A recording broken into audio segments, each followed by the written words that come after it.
Hey, welcome to The Explainer. You know, when you walk into a hospital, you see the obvious stuff, the doctors, the nurses, all the high-tech equipment. But today we're going to talk about something you can't see. It's the hospital's hidden brain. This is the invisible network that connects every single decision, every test result, and every patient's story. Let's dive in. And this quote right here, it just hits the nail on the head. In today's world, the flow of data, your medical history, your lab results, everything is just as vital as the hands-on care you get. You know, a mistake in the information can be just as dangerous as a mistake in the operating room. That's how high the stakes are. So, the best way to wrap your head around this is to picture a central nervous system. This system is both the brain and the nerves of the entire hospital. It's constantly taking in information from all corners, processing it, and then sending out the right signals to make sure every single department is working together, totally in sync for the patient. Okay, so what is this system really? When we throw around the term Information Management System, or IMS, what are we actually talking about? Let's break it down. So at its heart, it's the whole digital and organizational framework for handling data. And look, it's so much more than just patient files. It also covers how the hospital runs day to day, its finances, and even how it gets better by learning from its own data. It's literally the blueprint for everything information related. And if we stick with that brain analogy, this is kind of how the different lobes work. You've got the memory, which is the patient records holding every single detail. Then there's the immune system. That's the data security, fighting off threats. You've got the skeleton, which is the IT infrastructure holding it all up. And finally, the nerves, the communication systems that let every part talk to every other part.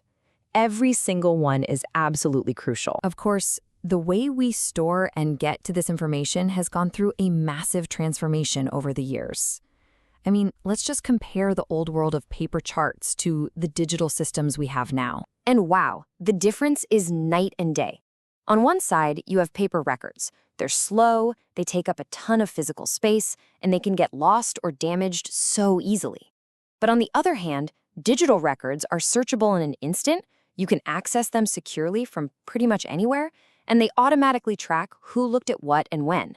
They can even flag potential mistakes before they become a danger to a patient. It's a total game changer. Now, here's something that might actually surprise you. Accreditation bodies like the NABH mentioned here, that's India's National Accreditation Board for Hospitals, they don't actually require a hospital to be 100% digital.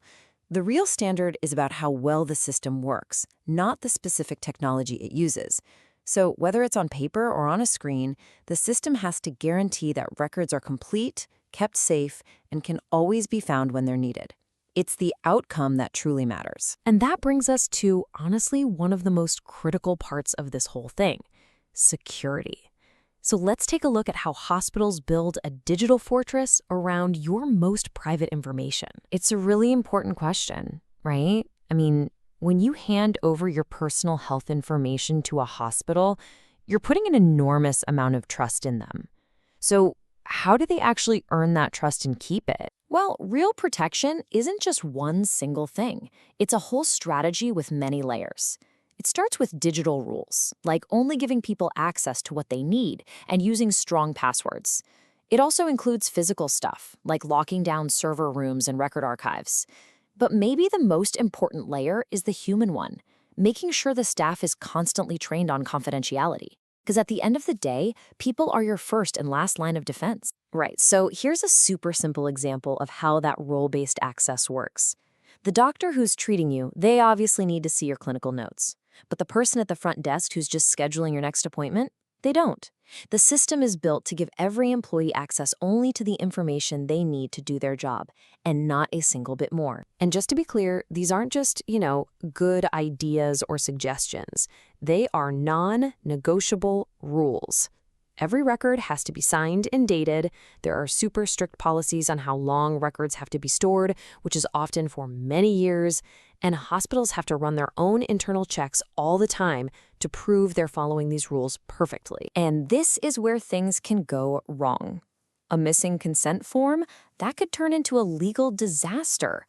Giving everyone unrestricted access to the electronic medical records, that's just a huge privacy breach waiting to happen.